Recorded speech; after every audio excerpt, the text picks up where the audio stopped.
I think we have to remember what caused a lot of the chaos in recent years in the Middle East in terms of economic diversification, some of the grand moves that Saudi Arabia, the UAE and other Arab countries have taken. It was the low oil prices. Until low oil prices, Saudi Arabia saw no need to engage in economic diversification or indeed to pursue Vision 2030 or the NEOM cities or the like. What's even more ironic is that the low oil prices was caused by the US shale industry, which seemed to put more and more oil in the market, driving the prices down. And Saudi Arabia actually started fighting the US, trying to outdo the US by flooding the market with oil to bring the price so low that shale would not be feasible. So I think with regards to Donald Trump about whether they want to bring the prices up, this is very true. The OPEC countries, all of them, they benefit from a high price. Let's remember why Venezuela is a failed state today. It's a failed state because the low oil prices sent the economy crashing.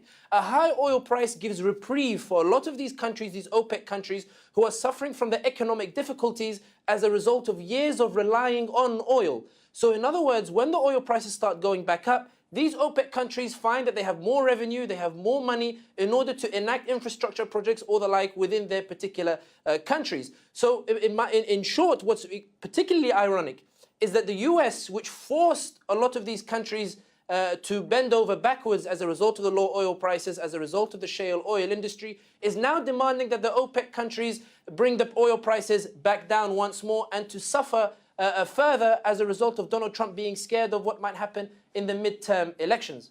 We have to remember that Saudi Arabia and the UAE don't actually want to increase production.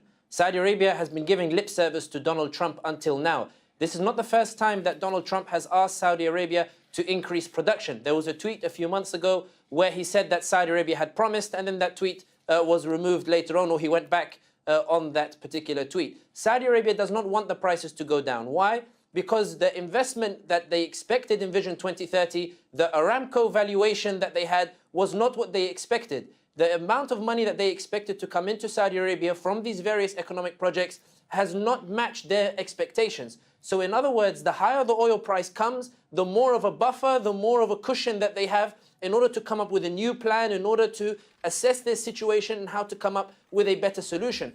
The problem is that Trump is applying very heavy pressure on Saudi Arabia. Although there's this view that Saudi Arabia and Trump are very, very close allies, we need to remember that Trump flip-flaps based on how much money comes into the US. So for example, initially he supported the Qatar blockade, and then in April this year he invited the Emir of Qatar to Washington and then sent his advisors to Riyadh to put pressure on them to stop the blockade. So in other words, Trump is flip-flapping, and the Saudis know that when Trump threatens them and threatens to lift the support that he's been giving them, they know that he's particularly serious. Saudi Arabia will go to the OPEC countries, but the OPEC countries know that Saudi Arabia deep down does not want the oil prices to go down either.